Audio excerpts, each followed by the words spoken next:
If the car represents one thing about Sonderwunsch, it is freedom. The freedom to transform an extraordinary dream and vision into a Porsche ultimately one of its kind. So when I first saw the concept, my first question was, how are we making this road legal? I feel immense respect and even a sense of awe just thinking about how many thousands of hours have gone into this project.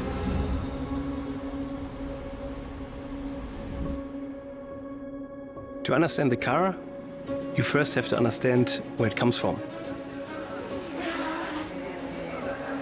The shape is deeply rooted in the 935, a very historic race car which started in the 1970s. The goal was not to recreate a 935, but to transfer its spirit and its soul into a completely new car.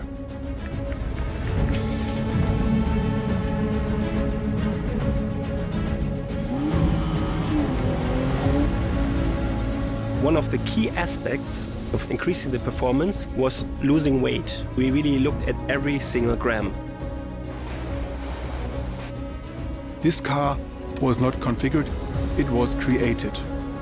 Co-created between an enthusiastic customer and his dedicated Sonderwunsch project team.